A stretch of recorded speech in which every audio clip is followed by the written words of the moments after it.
today I'm making something delicious, pumpkin muffins. You could add chocolate chips in it, you could add raisins in it, even walnuts. So what I'm going to do now is I'm adding in 3/4 cup of sugar. I'm adding in 1/4 cup of oil. I absolutely love fall. There's a lot of stuff you make with pumpkin is in November. It's a pumpkin-y month. My grandmother Elizabeth used to make pumpkin pie. We're going to be doing that very shortly. Sometime this week I'm planning on making a delicious pumpkin pie. What I don't know yet. I'm adding in 2 eggs. And Grandma did everything by the book, believe me. And she always added a little bit of this and a little bit of that, she called it. Okay. I also want to add in 1/4 cup of water. We need a little bit of water in here also. Now what we're going to do now is we're going to mix this together, and then I'm adding in the pumpkin.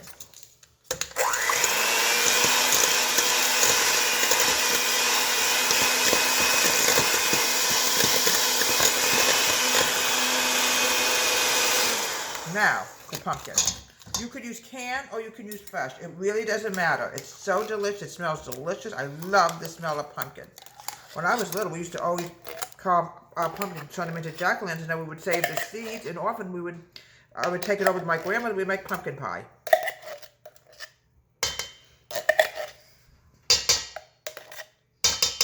Okay. I'll mix this together.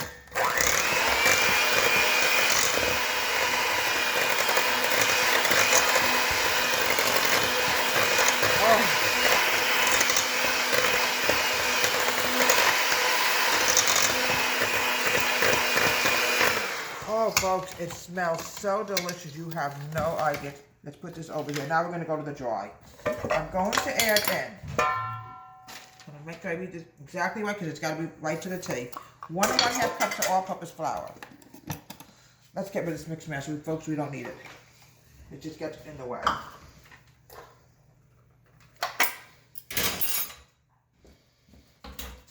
Okay. I'm adding in my flour. 1 1/2 cups of flour.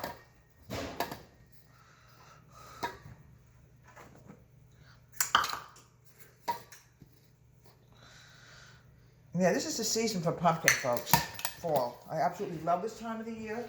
Get rid of all this stuff because we don't need. My grandma used to do the same thing.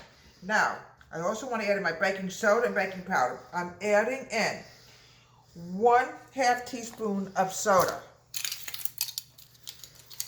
Do we have it? We don't have it here? I know exactly where it is. All right, let's go to the baking powder first. I'm adding in. I've got to find this. Oh, I've got to find this. Oh my goodness. All right. Adding in 3/4 teaspoon of baking powder. Make sure we have it right. Yes, powder. There we go. Sometimes you just miss things, folks. You know, as we get older, our eyes just don't want to work anymore the same way. We're adding in 1/2 teaspoon of soda. Here we go. Now we're going to get to the spices. I'm going to add in some cinnamon. I'm adding in 1/2 teaspoon of cinnamon. I'm opening up the whole thing.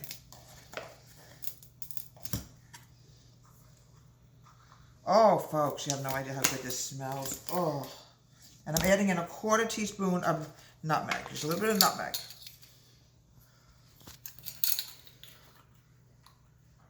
There we go.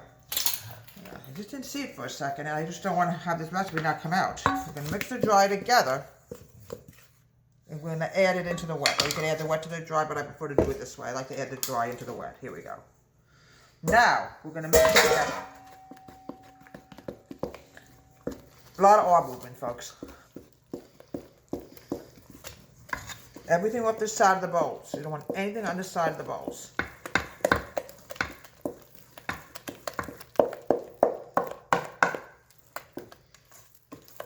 Oh, folks, it smells so delicious. Oh. Okay, now, just a few chocolate chips, not a lot. A little bit. There we go, just a little bit. Don't need a lot of chocolate chips for these chocolate chip muffins. You can also add in raisins, nuts, you know, whatever you like. Now we're going to fold this in. Okay. Always use an ice cream scoop when you make any kind of muffin dishes. Okay. go. Grease your muffin tins. Now we bake this for about 15-20 minutes. We got a new pot holder. This is welcome in the fall, how much we love the fall. We're actually going into mid-fall now. Love the fall. And here we have delicious pumpkin with chocolate chips. Now keep this in mind, it actually called for it for a reason. Had to be a reason. You add chocolate chips, you could add raisins, you can add nuts into it. From Deborah, Home Country Kitchen, have a great day and please subscribe to my wonderful YouTube channel.